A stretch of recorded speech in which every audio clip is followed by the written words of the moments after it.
तो वहाँ से मोटिवेशन में कैसे आपका रुझान आया, इंटरेस्ट जागा? मुझे लगता है कि अलार्म आपको तब तक जगा रही है जब तक ख्वाब नहीं जागे हैं अंदर में। मेरे पिताश्री आर्मी में रहे हैं, तो जन्म गोवा में हुआ। कई बार आपको लगता होगा और सबको लगता है कि बिहारियों की अंग्रेजी कमजोर होती है थोड़ी। अच्छा, ये कमजोर क्यों होती है? क्योंकि वहां पे, लेकिन बाद में मुझे पता चला कि ऐसा कोई रूल नहीं है कि दूरदर्शन पे आने के लिए आकाशवाणी में जाना आवश्यक है। ऐसा कोई रूल नहीं है। अच्छा, ये इसलिए हुआ था कि मेरी आउटर पर्सनालिटी अच्छी नहीं थी। जो हो चुका है वो तो किया ही जा सकता है।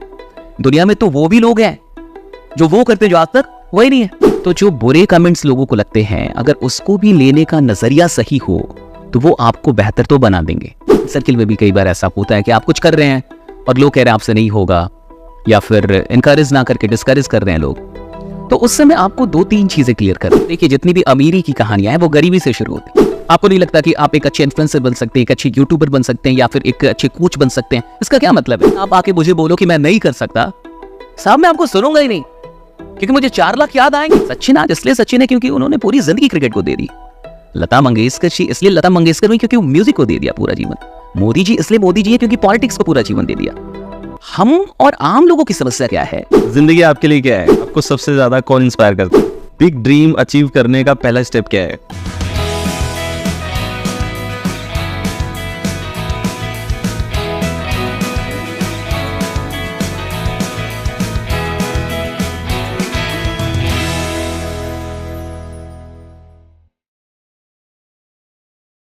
हेलो दोस्तों, मैं डॉक्टर योगेंद्र सिंह राठौड़ और मैं आप लोगों के लिए लाया हूँ इनर वेलनेस ट्राइब का अगला एपिसोड। आज हमारे बीच में मोटिवेशन मशीन मौजूद है जो मिलियंस ऑफ लोगों को देश भर में सेल्स में, मोटिवेशन में, माइंडसेट में इंस्पायर कर रहे हैं। So please welcome Shashish Tiwari. Thank you so much sir, मुझे यहाँ पे बुलाने के लिए, and it's such a pleasure. मैं देख रहा हूँ आपको और आपके सारे पॉडकास्ट के एपिसोड्स, तो वाकई मज़ा आ रहा है यहाँ पे आके। सो शशिश, कैसे ये जर्नी शुरू हुई? काफ़ी यंग है आप, और हाउ इट स्टार्टेड, कैसे चूज़ किया कि मुझे सेल्स कोच बनना है, लाइफ कोच और मोटिवेशन में आना है? मैं जहाँ तक जानता हूँ पहले आप शायद टीवी एंकर भी रहे हैं, ऐसा कुछ भी रहा है? रेडियो पे भी आप रहे हैं। हाँ, तो जरा बताएं कि वो जर्नी वहाँ से इधर कैसे ट्रांसफॉर्म हुई? मेरे पिताश्री आर्मी में रहे हैं, तो जन्म गोवा में हुआ, फिर गांव में आ गए हम लोग। और गांव से जो प्राइमरी स्कूलिंग है, जो प्राइमरी एजुकेशन है, वो गांव से हुई और गवर्नमेंट स्कूल से हुई। तो गवर्नमेंट स्कूल में कोई खास चीज़ें नहीं थी, और मैं हमेशा कहता हूँ अपने टॉक में भी कि वो हम लोग बोरा छाप स्कूल में जाते थे, वहाँ बोरा बिछा के पढ़ते थे। ओके, मतलब बेंच नहीं होते थे। राइट। फिर वहाँ से 8th का एग्ज़ाम देने के बाद मैं पटना आ गया। पटना जब मैं आया तो मेरी एडमिशन सीधे सीबीएसई स्कूल में हो गई, क्योंकि मैं 8 बोर्ड का टॉपर था अपने डिस्ट्रिक्ट का।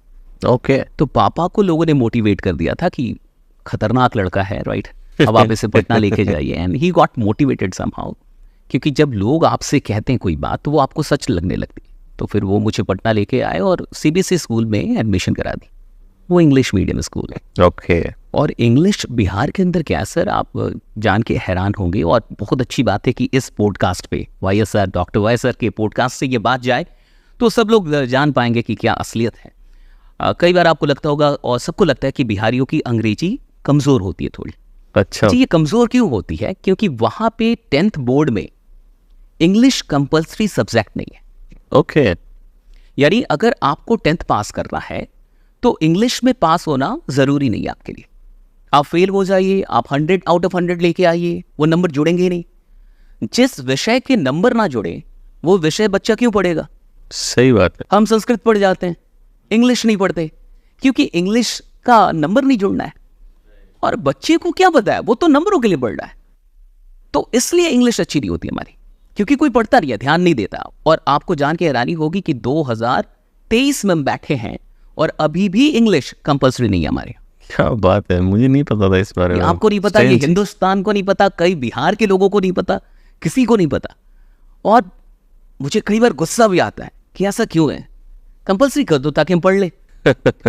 तो इसके चलते हम लोग की इंग्लिश पे ध्यान नहीं कोई देता था। और फिर जब मैं पटना आया तो मुझे सीबीएसई स्कूल में बहुत दिक्कतें हुई, मुझे समझ में नहीं आती थी चीज़ें। लोग मेरा मजाक उड़ाते थे, मेरे क्लासमेट्स की, तुम टॉपर हो, और मुझे इंग्लिश समझ में नहीं आती थी, तो मुझे बहुत मुश्किल हुई।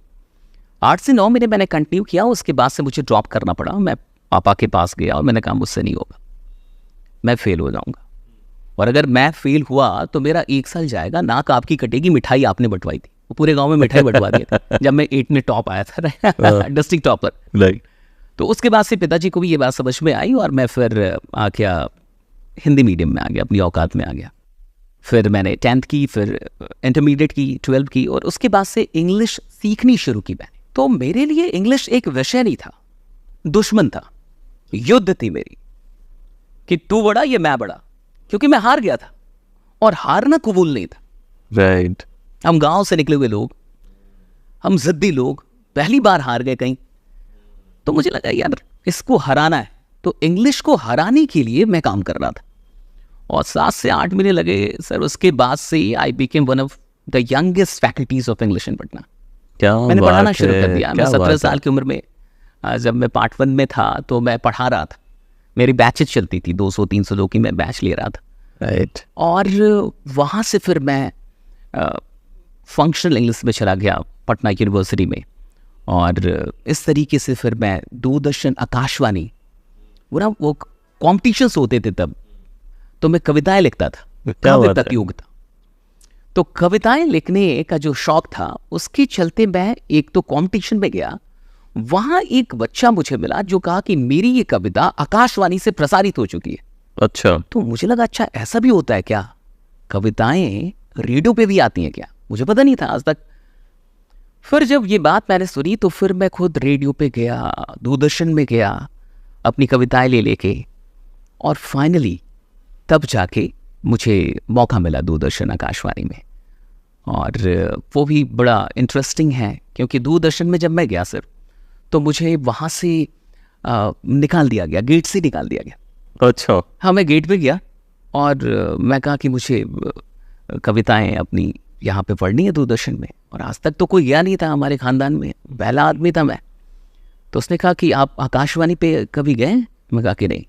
तो कहा पहले आपको आकाशवाणी में जाना होगा, उसकी सर्टिफिकेट लेके आइए, अगर वहाँ आपको मौका मिलता है और फिर आप दूरदर्शन में आ सकते हैं। अच्छा, पटना में अगल बगल है, इधर दूरदर्शन और इधर आकाशवाणी। फिर मैं आकाशवाणी में गया, वहाँ फिर मुझे मौका मिल गया। अच्छा। वहाँ मुझे मौका मिल गया और फिर उसके बाद मैं सर्टिफिकेट लेके दौड़ा भागता फिर दूरदर्शन गया, और फिर वहाँ भी मेरी कविताएं आया प्रसारित हुई दूरदर्शन, आकाशवाणी से। लेकिन बाद में मुझे पता चला कि ऐसा कोई रूल नहीं है कि दूरदर्शन पे आने के लिए आकाशवाणी में जाना आवश्यक है, ऐसा कोई रूल नहीं है। अच्छा। ये इसलिए हुआ था कि मेरी आउटर पर्सनालिटी अच्छी नहीं थी। ओके। हम गांव से आए थे, simple living higher thinking, simple living higher thinking, हमें पता नहीं था कि पर्सनालिटी का क्या इंपॉर्टेंस है। तो हमें इसलिए भगा दिया था कि उसको लगता था कि ये अभी दूरदर्शन के लायक नहीं है, दिखने में सही नहीं है, पर्सनालिटी अच्छी नहीं है, और आकाशवाणी में तो सिर्फ आवाज आ रही थी, दिखने से कोई मतलब नहीं उसमें तो। बट फिर भी पीपल जज बुक बाय इट्स कवर। तो मैं जब पढ़ाना शुरू किया तो मेरे कई बच्चे जो थे स्टूडेंट, उनको मैं डायरेक्टली दूरदर्शन में लेके गया। Then I got to know कि there is no such rule, it all happened because of outer personality, so lack of outer personality. So this is how it started. हाँ, it Then started. how the pivot happened? तो वहाँ से motivation में कैसे आपका रुझान आया, interest जागा? पढ़ाना तो शुरू कर दिया था, और पढ़ाने के चलते कहीं ना कहीं बच्चों के साथ जब आप बात करते हैं तो एक मोटिवेशन वाली बात रहती है। फिर उसके बाद से मुझे पढ़ाने के दौरान जब मैं पार्ट 3 में था, मुझे डायरेक्ट सेलिंग का एक सेमिनार देखने का मौका मिला, and then I came in touch with direct selling. और डायरेक्ट सेलिंग के अंदर फिर मैं वहाँ पे गया और वहाँ कुछ दिनों तक काम किया, कुछ वर्षों तक काम किया, और उसके बाद से आप कह सकते हैं कि एक ट्रैक मिला ट्रेनिंग के लिए या फिर बोलने के लिए, बड़े मंच मिले, और फिर वहीं से ये ट्रेनिंग, मोटिवेशन, ये सारी चीज़ों का आप रूट कह सकते हैं, वहाँ से, हाँ, वहाँ से मिला। तो आपने बीच में बॉडी की बात करी कि आपके लुक्स कैसे हैं, आपकी पर्सनालिटी कैसी है, तो क्या ये चीज़ आपकी भी सेल्फ एस्टीम को प्रभावित करती थी? जब इस तरीके का हुआ तो आपको क्या इससे इनसिक्योरिटी आती थी कि मैं दिखने में अच्छा नहीं हूँ या मेरी इंग्लिश अच्छी नहीं है, तो क्या ये आपके कॉन्फिडेंस को या सेल्फ एस्टीम को डाउन करता था? ये तो अब पता चलता है जब फोटो देखते हैं। हाँ, अच्छा। कि दिखने में अच्छा नहीं था या ऐसा था वैसा था, राइट। ये तो अब कभी कभी देखते हैं तो हंसी आती है, लेकिन तब तो बिल्कुल नहीं, कोई लेना देना ही नहीं था। इतना कॉन्फिडेंस, कभी कभी अभी भी हम लोग को लगता है कि इतना कॉन्फिडेंस क्यों था, ऐसा क्या था कि हम लोग को इतना कॉन्फिडेंस था कि कुछ कर लेंगे, कुछ तो बड़ा ही करेंगे और डेफिनेटली रुकेंगे नहीं। तो जब अब देखते हैं पिक्स या सारी चीज़ें तो फिर ऐसा लगता है कि हाँ मतलब लोग जस्ट तो कर रहे थे तो सही कर रहे थे, दे वर नॉट रॉन्ग, बट अपने अंदर ऐसा कुछ भी नहीं था। तो एक कॉन्फिडेंस का बेसिस क्या था, कहाँ से आ रहा था कॉन्फिडेंस? मुझे लगता है कि कॉन्फिडेंस ऑनेस्टी से आती है। Okay and I have been honest in whatever I did. Okay. तो मैंने जो कुछ भी अपनी ज़िंदगी में किया मैं ऑनेस्ट रहा। जब मैं पढ़ता था और गांव में भी अगर पढ़ा मैं राइट, तो मैं वहाँ पे टॉपर था। तो मुझे ये पता था कि मुझे अगर जो भी काम करना है तो उसमें ऑनेस्टी के साथ काम करना है। जब आप ऑनेस्ट रहेंगे तो आप कॉन्फिडेंट रहेंगे। Honest means what? Means giving your 100%, giving your best. अगर आप अपना बेस्ट दे रहे हैं तो फिर आपको किसी के एक्सेप्टेंस की आवश्यकता नहीं है कि आप मुझे कोई रिवॉर्ड दें, आप मुझे बोले नहीं आप तो बहुत अच्छे हैं। I know that I am giving my best and if I am giving my best I am confident. मैं कॉन्फिडेंट हूं क्योंकि मुझे पता है कि मैं जितना दे सकता हूं, मैं जितना कर सकता हूं उतना तो मैं कर रहा हूं। अब इसके बाद अगर कुछ नहीं हो रहा तो that's not in my hand. तो कॉन्फिडेंस इसलिए लोगों के अंदर नहीं होता क्योंकि वो कहीं ना कहीं खुद से डिसऑनेस्ट है। वो जितना कर सकते उतना नहीं कर रहे हैं। एंड सी व्हेन फ्रस्ट्रेशन कब आता है?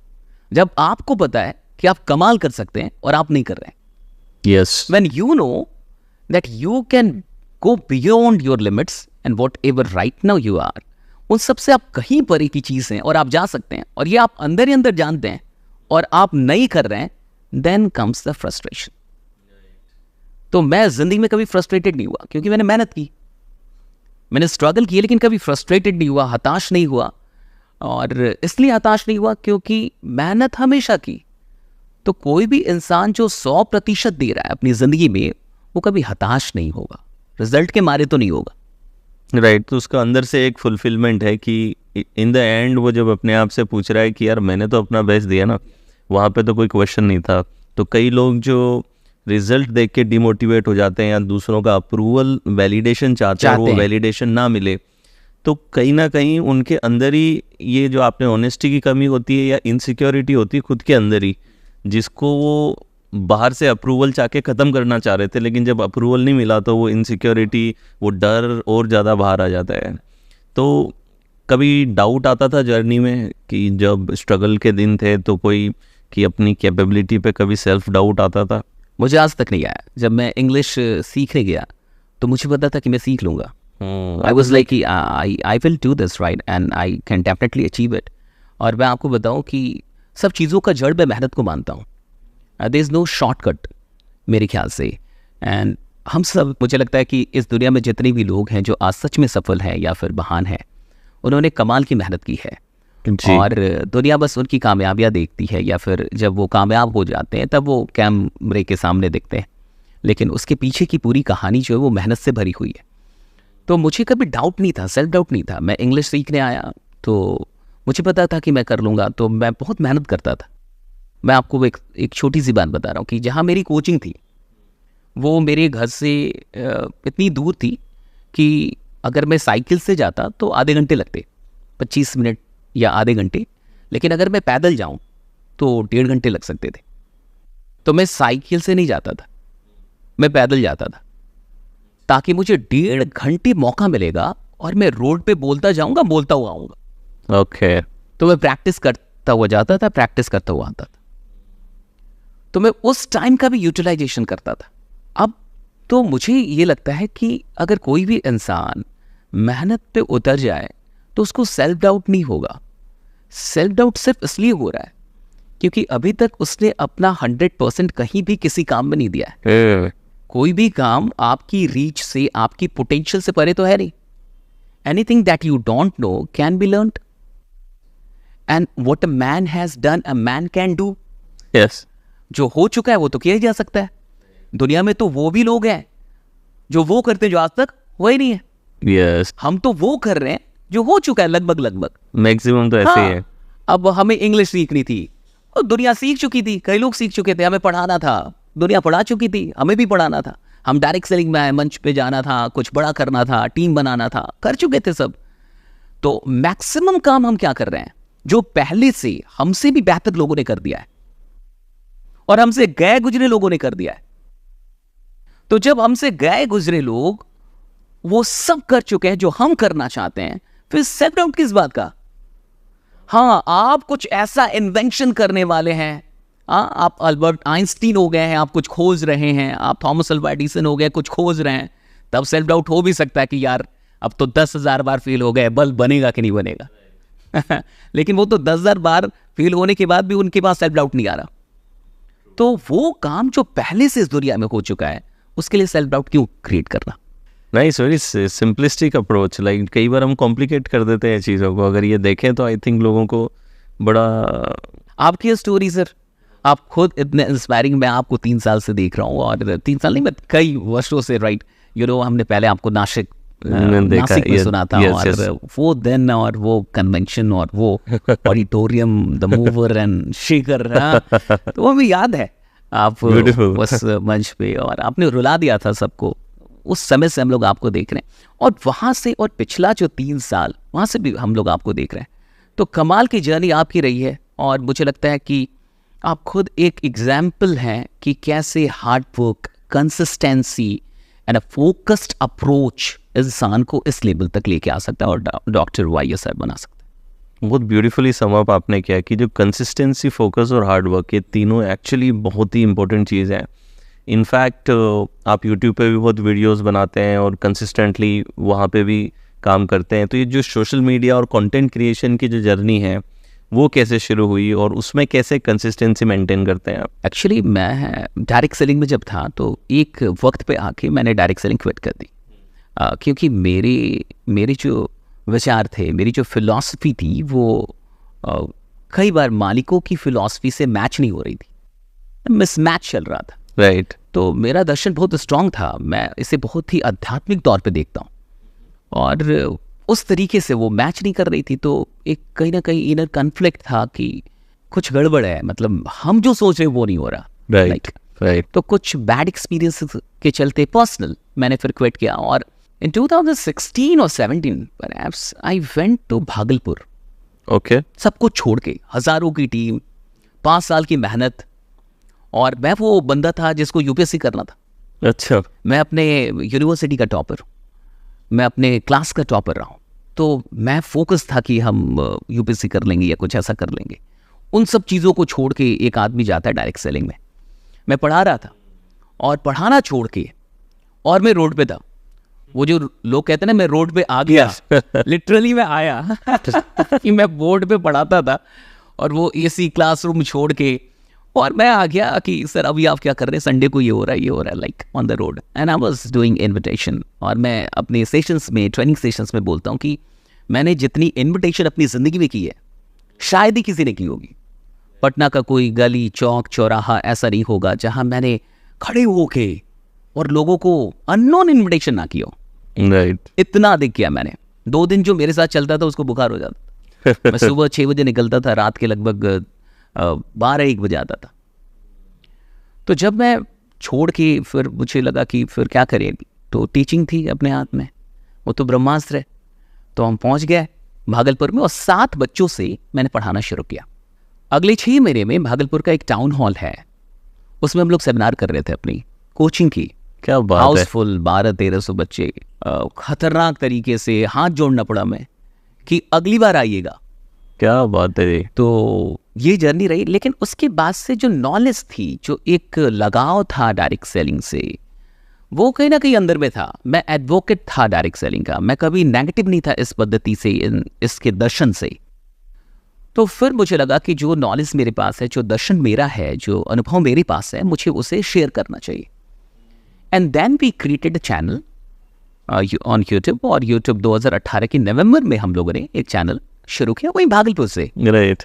इन रियलिटी बता, हमारे पास नहीं था DSLR कैमरा, हम मोबाइल से वो रिकॉर्ड करके वॉइस ओवर, जिसको बोलते हैं, वॉइस ओवर कर रहे थे, और एडिटिंग करके, और ऐसे हम लोगों ने काम शुरू किया। और तीसरी video got viral. Okay. We have been fortunate enough, right, blessed enough. और तीसरी वीडियो वायरल हो गई, और उसके बाद से लगभग 3 महीनों में ही हमारे पास 1 लाख 1.5 लाख सब्सक्राइबर थे। क्या बात है। लेकिन पहले 1 लाख तक शायद हम लोगों ने अपना चेहरा भी नहीं लाया था, इस ऑडियो बनाते थे आप, सिर्फ ऑडियो सिर्फ बनाते ऑडियो थे, तो देते थे। कैमरा भी तो होना चाहिए। कहाँ से बनाएंगे? फिर हमने कैमरा खरीदा, कैमरा ही नहीं था हम लोग के पास DSLR, तो फिर क्या मोबाइल वाला वो उस तरीके की क्वालिटी नहीं आती, तो वॉइस ओवर हम लोग कर रहे थे। और फिर उसके बाद से जब कैमरा आया, बनाना शुरू किया, तो उसमें भी इंटरेस्टिंग बात मैं आपको बता रहा हूँ, तब हमें बहुत सारे कमेंट्स आए कि सर ना वो वॉइस ओवर वाला ठीक था, आपका चेहरा बढ़िया नहीं है, वही काम करो। और बहुत सारी, एक दो नहीं, कितने ऐसे सजेशंस आए कि सर आपका लुक अच्छा नहीं है, अच्छा, आप एक काम करो, वही वाला काम करो, आवाज हाँ जो कर रहे थे वो आवाज बढ़िया है तो आप वही कीजिए। बट वो जो आपने सेल्फ डाउट वाली बात कही, हमें फर्क ही नहीं पड़ता कि दुनिया क्या सोच रही है। फिर मेरे पास एक क्वेश्चन था कि अमरीश पुरी का चेहरा वो कौन सा बहुत खतरनाक है, ओम पुरी का चेहरा वो कौन सा खतरनाक है, राइट? सो अगर वो चेहरे, उनको चाहने वाले, उन चेहरों को चाहने वाले करोड़ों हो सकते हैं, तो भाई आपका चेहरा क्या खराबी है? क्या बात है, क्या खराब है? बोलने दो जिसको बोलना है। तो वी वर लाइक कि आपको मेरा चेहरा पसंद नहीं, आप ना देखें, हमें पसंद है। हम कहां गन पॉइंट पे कह रहे मेरी वीडियो देखो वरना मार देंगे, right? It's not like that. So in comments का कभी भी हमने उसको अपने मन पे हावी नहीं होने दिया। इट्स लाइक कि लोग क्या कह रहे हैं, तो लोग वही कह रहे हैं जो वो सोच सकते हैं, वो अपनी सोच समझ और ज्ञान से कह रहे हैं। ऐसा नहीं कि वो गलत हैं, उनकी सोच है, उनकी जितनी समझ है उससे वो कुछ कह रहे हैं, दे आर नॉट रॉन्ग।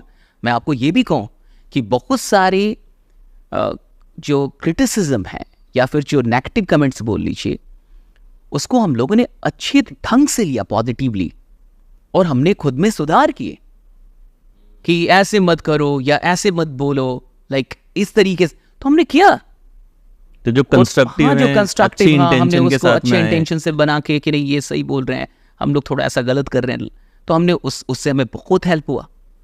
तो जो बुरे कमेंट्स लोगों को लगते हैं, अगर उसको भी लेने का नजरिया सही हो तो वो आपको बेहतर तो बना देंगे, क्योंकि कुछ तो है जो वो खराब देख रहे हैं, आपको नहीं दिख रहा, राइट? उनको तो दिख रहा है। तो अगर आपको नहीं दिख रहा तो उनकी नजर से देख लीजिए, और अगर आपको लगता है कि कुछ सुधारने लायक सच में चीज है तो उसको सुधार लीजिए। हाँ, लेकिन नेगेटिव कमेंट्स को हमने कभी खुद को रोकने के लिए इतना अधिकार नहीं दिया। So true. हमने इतना राइट नहीं दिया कि आपकी गाली, आपके नेगेटिव कमेंट्स या आपकी किसी भी प्रकार की बिहेवियर हमें रोक दे। तो जो कंस्ट्रक्टिव लगा उससे सीखते भी गए, जो बेसलेस है उनको इग्नोर किया। तो कई बार कमेंट्स की नेगेटिविटी तो होती है, कई बार आसपास की भी नेगेटिविटी होती है, तो how do you deal with the negativity when negativity is there in the environment? क्योंकि ज़्यादातर लोगों के आसपास के एनवायरनमेंट में एनकरेजमेंट का एनवायरनमेंट नहीं होता है। सो कोई भी व्यक्ति अपने जीवन में उस नेगेटिविटी को कैसे डील करे अगर वो नेगेटिविटी आसपास से आ रही है? अगर इन्वायरमेंट में है, आसपास है, आपकी सराउंडिंग में ऐसे लोग हैं, कई बार फैमिली में हो जाते हैं कि फैमिली में भी वैसे लोग नहीं हैं, सपोर्टिव नहीं हैं, और फ्रेंड सर्किल में भी कई बार ऐसा होता है कि आप कुछ कर रहे हैं और लोग कह रहे हैं आपसे नहीं होगा, या फिर इनकरेज ना करके डिस्करेज कर रहे हैं लोग। तो उस समय आपको 2-3 चीज़ें क्लियर करनी है। पहली चीज़, एग्जैक्टली आप जो कर रहे हैं वो क्यों कर रहे हैं? इन लोगों को खुश करने के लिए? क्या आपका रियल पर्पस यही था कि मुझे मेरा भाई बोलेगा कि तू कमाल का काम कर रहा है और इसलिए मैं भाई को खुश करने के लिए काम कर रहा हूँ, मैं 4 दोस्तों के लिए काम कर रहा हूँ, मैं अपनी सराउंडिंग के लिए काम कर रहा हूँ कि इनको खुश करने के लिए? आप कर क्यों रहे हैं? किसके लिए कर रही हैं? अगर आपको लगता है कि नहीं, आपका इनर सेल्फ जो है उसके सेटिस्फैक्शन के लिए आप कर रहे हैं, मैं दोस्तों को खुश करने के लिए नहीं कर रहा, मैं अपने इनर सेल्फ को सेटिस्फाई करने के लिए काम कर रहा हूं, तो मुझे क्या फर्क पड़ता है कि आप मुझे इनकरेज कर रहे हैं या डिस्करेज कर रहे हैं? I don't care, right? Because I am doing this for my inner self, for the satisfaction of my inner self, because what I am doing satisfies me, makes me happier inside. तो कोई चीज़ जो मुझे खुश कर रही है अंदर अंदर, तो उससे तो फर्क ही नहीं पड़ता कि आप क्या बोल रहे हैं। मैं बहुत खराब गाना गाऊं और 4 लोग आके शिकायत करें कि यार ये यार बदलो, यहाँ से हटा दो इसको, हाँ, तो मैं वहाँ से हट जाऊँगा, गाने से नहीं हटूँगा। क्योंकि वो जो सुबह सुबह मैं आलाप दे रहा हूँ वो आपको खुश करने के लिए नहीं दे रहा। Lovely, beautiful. ड्रीमिंग का कितना बड़ा रोल रहता है कि कुछ लोग कहते हैं कि ज़्यादा बड़े सपने मत देखो, कुछ कहते हैं बहुत बड़ा सपना देख लो। तो व्हाट इज़ योर अप्रोच कि ड्रीमिंग किस तरीके से की जाए? मुझे लगता है कि जब आप सपने देखें तब कम से कम आपको पागल हो जाना चाहिए भाई। अच्छा। तब कम से कम आपके पास कोई लिमिटेशंस नहीं होने चाहिए। At least when you are dreaming you should break all the limitations. वो एक पॉइंट है जहां पागलपन चाहिए, और अगर वहां भी पागल नहीं हो पाते आप तो बड़ा मुश्किल है कि आप कुछ इतिहास बनाएंगे। जो इंसान सपनों को देखने में पागल नहीं हो पा रहा, वहां भी बंधा हुआ फील कर रहा है। और आपको बांध क्या रही है चीजें? डर, आपके अपने ही अनुभव पास्ट के। तो अगर आपको डर और अनुभव सपनों में भी बांध के रख ले रहे हैं तो रियलिटी में कहां तक जाएंगे आप? सही बात है। जो इंसान सपने देखने में डर रहा है, और सपने देखने का क्या मतलब है? खुद से वादा करना। What is a dream? A dream is a promise to yourself. This is a promise to myself. मैं कह रहा हूं कि मैं ये बनूंगा, this is a promise to myself. और अगर आप लीडर है, आप एक टीम को लीड कर रहे हैं, कंपनी चला रहे हैं, स्टार्टअप है, या मान के चलिए पॉलिटिकल लीडर है, तो आप लोगों से प्रॉमिस कर रहे हैं, वो सपने हैं। राइट। वादा करने में भी चूक जाएंगे तो जिंदगी में आगे कैसे बढ़ेंगे? वादे तो कर रहे होंगे आपको। तो मुझे लगता है कि ड्रीम का बहुत बड़ा रोल है। और इस दुनिया में जितने भी लोग आज अगर फर्श से उठ के अर्थ तक पहुंचे हैं, ये वही लोग हैं जिन्होंने सपनों को देखने में डरना छोड़ दिया था। ये डरे नहीं थे, और अगर वो डर गए होते तो फिर वहां तक पहुंचते ही नहीं। राइट। आप देखिए जितनी भी अमीरी की कहानियां हैं वो गरीबी से शुरू होती। तो उस गरीबी में कोई कैसे सपना देख सकता है? उसमें साहस होगा सपनों को देखने का। दूसरी चीज क्या है कि ड्रीम एक एनर्जी है। जब आप ड्रीम लेते हैं, जब आप ड्रीमिंग कर रहे हैं, यू आर फीलिंग एनर्जेटिक। अभी हम लोग बैठ के सोचे कि हमें मुख्यमंत्री अब बनना है, हम प्रधानमंत्री के बारे में सोचेंगे कि 20 साल के बाद हमें इस देश का प्रधानमंत्री बनना है। You will get some sensation. That sensation will be different. Right. If you truly believe in If that. you truly believe, yeah. Yes. तो वो सेंसेशन अलग होगा, और वो ड्रीम जो है, वो एनर्जी जो है, वो आपको एक्ट के लिए डायरेक्ट करेगी। अगर कोई एक्शन नहीं ले पा रहा, इसका ये मतलब नहीं है कि उसको चीजें करनी नहीं आती। इसका ये मतलब है कि सपने मर चुके हैं उसके। So if you don't have dream as the form of energy, you will be not able to act. आप एक्ट नहीं कर पाएंगे, क्योंकि एक्शन का जो फ्यूल है वो ड्रीम है। तो आपका एक्शन उतना ही होगा जितना उसको फ्यूल दे रहे हैं आप। कार उतनी ही चलेगी जितना फ्यूल है उसके पास। इंसान उतना ही मरेगा अपने लिए या दुनिया के लिए, जमाने के लिए, जितना बड़ा ख्वाब देख रहा है वो। इसलिए कहा जाता है एक ड्रीम पूरा हुआ, दूसरा देखो, दूसरा पूरा हुआ, तीसरा देखो। मतलब dream after dream, There's a journey of dreams, right? खत्म कभी नहीं होने चाहिए। ड्रीम खत्म, आप खत्म। So how to deal with that comfort zone? जो आपने कहा कि कई लोग एक पॉइंट तक पहुंचते हैं, उसके बाद कंफर्ट जोन में आ जाते हैं, उस कंफर्ट जोन से निकल नहीं पाते हैं। तो कंफर्ट जोन से डील करने के लिए आप क्या करते हैं, and how you deal with it, and how you will advise other people to come out of comfort zone? Comfort zone का मतलब क्या है?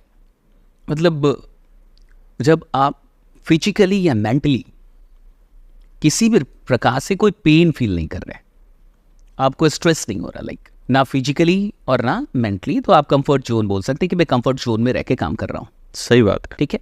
कंफर्ट जोन में वही लोग हैं जिन्होंने कुछ पा लिया है, और जितना पा लिया है उससे लगभग खुश है। कंफर्ट जोन से निकलने के लिए आपको बिगर पर्पसेस चाहिए, बिगर ड्रीम्स चाहिए, कि कोई चीज हो जो आपको कंफर्ट से बाहर लेके जाए। आप तो लेके नहीं जा पाएंगे। मुझे लगता है कि अलार्म आपको तब तक जगा रही है जब तक ख्वाब नहीं जागे हैं अंदर में, तब तक अलार्म की जरूरत है। तो सुबह की अलार्म आप क्यों लगा रहे हैं? क्योंकि अभी ख्वाब नहीं जागे अंदर में, तो जब तक ख्वाब नहीं जागे हैं तब तक अलार्म जगाएगी। जिस दिन अंदर में ख्वाब जाग जाएगा तब तो आपको कहना पड़ेगा कि सो भी जा, राइट। सोना भी जरूरी है, राइट। यस, नींद की गोली खानी पड़ जाए शायद, क्योंकि कोई ख्वाब जाग गया है, सोने नहीं देता। फिर क्या कंफर्ट, फिर तो आपको मोहब्बत हो जाएगी कंफर्ट से बाहर जाने की।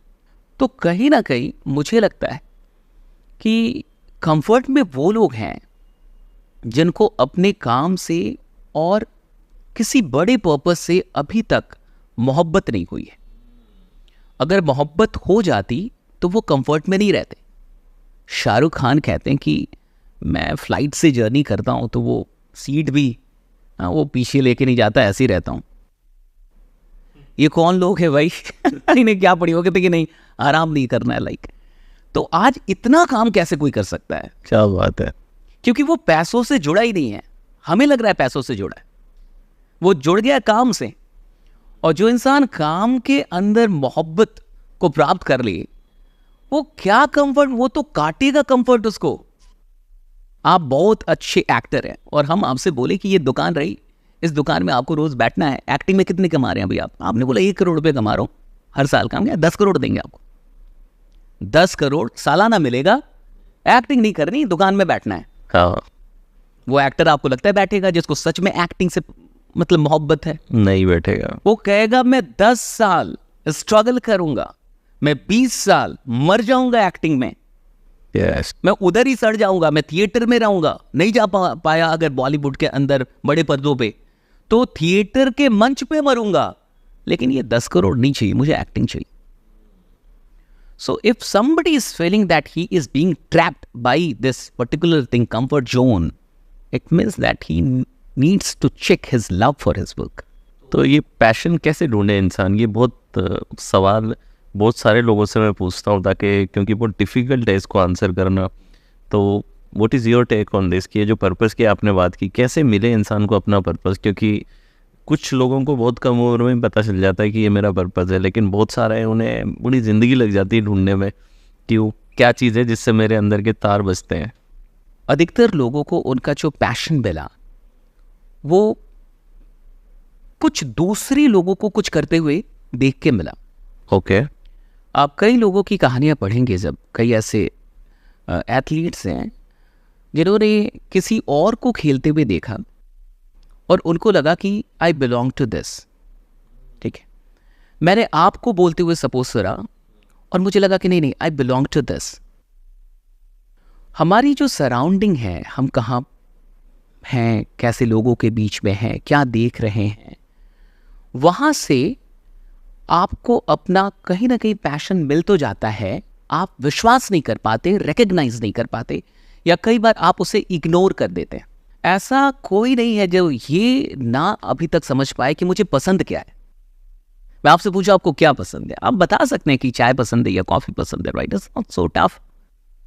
अगर आपको जीभ का पता है तो दिल का कैसे नहीं पता, मन का कैसे नहीं पता? पता तो होगा ना। राइट। तो पता तो है आपको कहीं ना कहीं। नाउ कहीं ना कहीं वो विश्वास नहीं है कि आप उसको कह सके कि या ये करना है। राइट। वो करेज नहीं आ रहा है, वो बिलीफ नहीं है, वो विश्वास नहीं है। वरना पैशन खोजना मुश्किल नहीं है, विश्वास खोजना मुश्किल है। मुझे एक्टिंग किसी को देख के मजा आ रहा है यार, कि आप पंकज त्रिपाठी, राइट, क्या मनोज वाजपेयी, मुझे मजा आ रहा है, मैं देख रहा हूं दिन भर, और पता तो चल गया कि पैशन मेरा भी एक्टिंग के लिए, लेकिन मैं जा नहीं पा रहा बिकॉज मुझ में वो फेथ नहीं है, मुझ में वो विश्वास नहीं है। दूसरी चीज़ कि कई बार आप जिंदगी में जो आपके काम हैं उनके लिए पैशन जो जनरेट करते हैं वो अपने पर्पस के चलते करते हैं। जब आप खुद तक सीमित हैं तो आपका पैशन कहाँ तक जाएगा? एक इंसान अपनी फैमिली के लिए कितना पैशनेट हो जाएगा? 4 लोग हैं आपकी फैमिली में, कितना पैशनेट होंगे भाई आप? भगत सिंह तो नहीं हो सकते आप, होने की आवश्यकता भी नहीं है। देश से मोहब्बत करेंगे तो भगत सिंह पैदा होगा। कोई घर से मोहब्बत करके भगत सिंह पैदा हो जाए, दिस इज इम्पॉसिबल, राइट।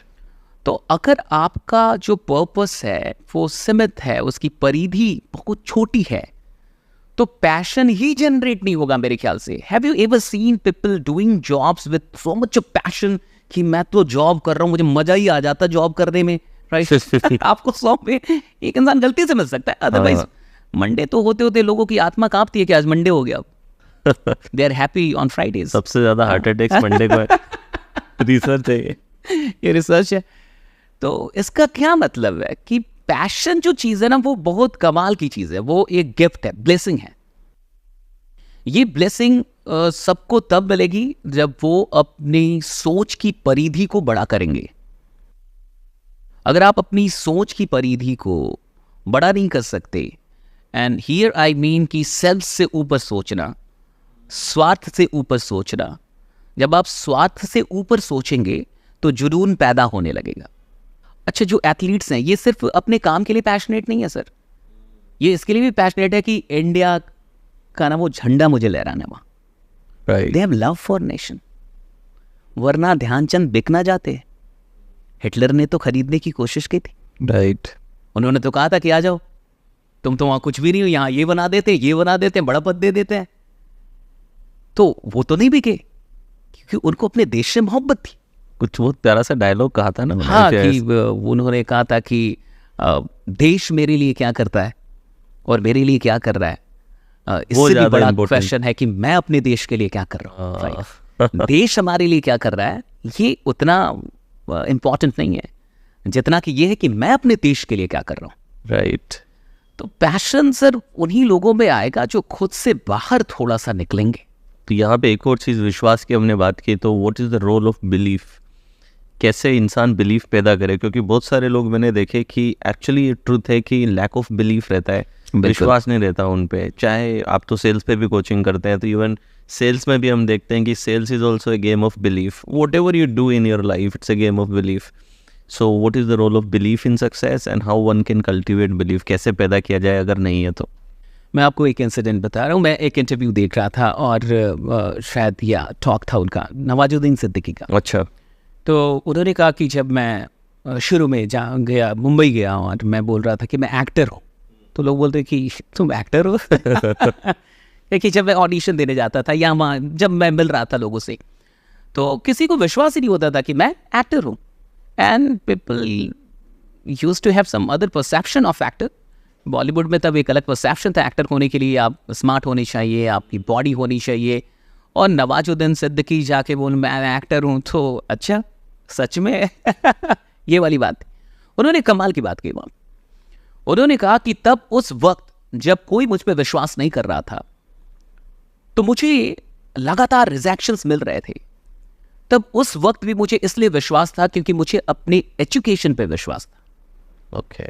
मैं सीख के आया हूं, एनएसडी से हूं भाई, फालतू का इधर मुंबई नहीं आया हूं, उधर से लेके आया हूं। मैंने वक्त दिया है, सीखा है। तो जिस वक्त पूरी दुनिया मुझ पे विश्वास नहीं कर रही है, उस वक्त भी मेरा विश्वास नहीं डोल रहा है, नहीं शेक कर रहा है। वही because I have got faith in my education. अगर किसी के अंदर विश्वास नहीं है, इसका मतलब है उसकी लर्निंग्स, उसका एजुकेशन कमजोर है। राइट। आपको नहीं लगता कि आप एक अच्छे इन्फ्लुएंसर बन सकते हैं, एक अच्छे यूट्यूबर बन सकते हैं, या फिर एक अच्छे कोच बन सकते हैं? इसका क्या मतलब है? स्किल के ऊपर खर्च नहीं किया भाई, लर्निंग्स पे खर्च नहीं किया आपने। मैं लर्निंग्स में 4 लाख रुपए खर्च कर दूं, उसके बाद आप आके मुझे बोलो कि मैं नहीं कर सकता, साहब मैं आपको सुनूंगा ही नहीं, क्योंकि मुझे 4 लाख याद आएंगे और उधर वो 1 साल रश कि मैं 4 लाख दिया मैंने, 1 साल दिया मैंने।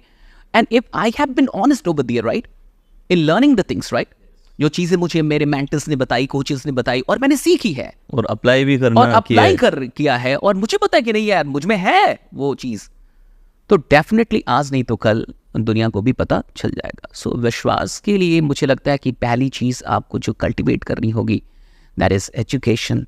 आपकी जो स्किल है उस पर आपने कितनी मेहनत की है। और दूसरी चीज कि आपको हमेशा ये पता होना चाहिए कि क्विक सक्सेस, क्विक अप्रूवल इस दुनिया में बहुत कम लोगों को मिला है। हम अविश्वास क्यों करते हैं? क्योंकि हम क्विक अप्रूवल चाहते हैं। मैं कह रहा हूं कि मैं कमाल का आदमी हूं और मैं चाहता हूं कि आप तुरंत मान लें। और दुनिया की एक अपनी रीत है कि दुनिया तुरंत नहीं मानती। राइट। आप बादशाह हैं, आप बहुत खतरनाक आदमी हैं, आप साबित कीजिए, यू प्रूव योरसेल्फ।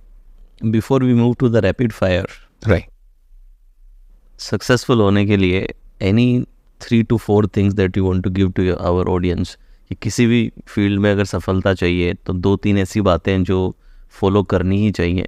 किसी भी फील्ड में सफल होने के लिए पहली चीज़ कि आपको उस फील्ड में जो लोग सफल हैं उनको देखना है कि वो एग्जैक्टली क्या कर रहे हैं, राइट, उनकी जर्नी क्या रही है, उन्होंने एग्जैक्टली क्या किया, और उसको सीखना है। यानी पहली चीज़ लर्निंग्स है, एजुकेशन वही लर्निंग्स है कि आप कमाल की लर्निंग्स लीजिए, लर्निंग्स पे इन्वेस्ट कीजिए। वो खर्चा नहीं है, वो निवेश है। कई लोग वो निवेश नहीं करना चाहते, राइट, और वो डायरेक्ट कुछ बनना चाहते हैं। तो अगर आप डायरेक्ट बनना चाहते हैं तो आप फंसेंगे, क्योंकि डायरेक्ट आप बनेंगे नहीं, प्रोसेस से तो गुजरना होगा, पहली चीज़। दूसरी चीज़, पेशेंस रखिए। वो कहते हैं ना कि भगवान के पास 2 अकाउंट चलते हैं, वो करंट और सेविंग। ओके, तो कुछ लोग के करंट अकाउंट चलते हैं, वो काम करते हैं, उनको फल मिलता है, वो काम करते हैं, फल मिलता है, काम करते हैं, फल मिलता है। और कुछ ऐसे लोग होते हैं जो काम कर रहे हैं, मेहनत कर रहे हैं, सब कुछ सही कर रहे हैं, बट रिजल्ट नहीं मिल रहा।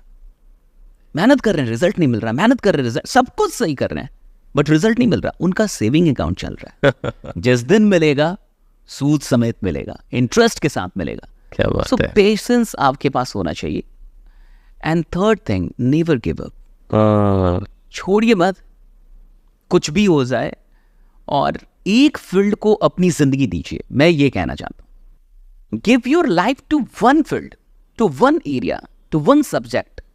सचिन आज इसलिए सचिन है क्योंकि उन्होंने पूरी जिंदगी क्रिकेट को दे दी। लता मंगेशकर जी इसलिए लता मंगेशकर हुई क्योंकि वो म्यूजिक को दे दिया पूरा जीवन।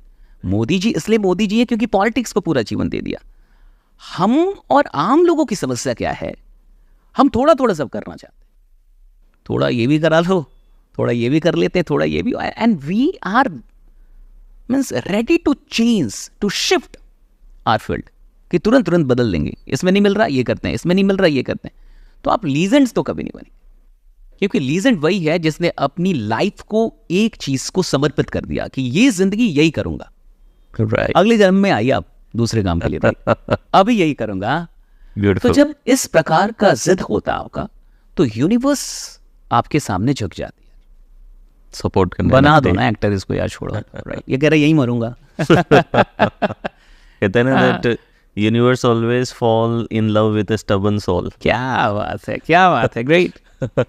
Universe always falls in love with stubborn souls. yes. तो वही है जिद्दी दिल। हाँ, तो वो जिद्दी दिल अगर आपके पास है तो सही बात है, Beautiful. यूनिवर्स झुकता है। ब्यूटीफुल जी। So now will move to the rapid fire. Shashish, चलिए शशिश, रेडी? या जिंदगी आपके लिए क्या है? जानी, आपको सबसे ज्यादा कौन इंस्पायर करता है? मुझे सबसे अधिक मेरा काम इंस्पायर करता है। बहुत बढ़िया। बिग ड्रीम अचीव करने का पहला स्टेप क्या है? शुरू कर दो, जितना है जो कुछ भी वहीं से शुरू कर दो। सपनों के लिए सेक्रीफाइस करने के लिए इंसान को किन किन चीजों के लिए तैयार रहना चाहिए?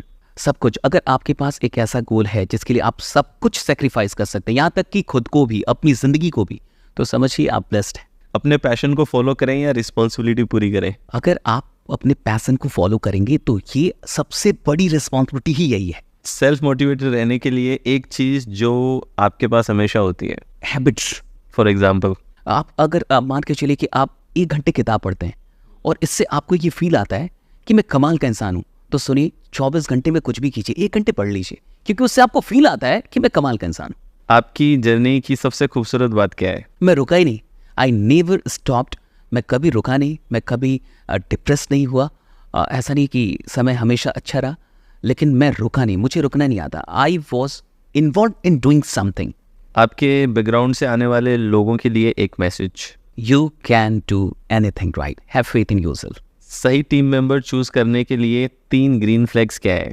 सही गलत टीम मेंबर्स कोई नहीं होता, राइट। लोग होते हैं, आप उनको कैसे नर्चर कर रहे हैं, दैट इज इंपॉर्टेंट।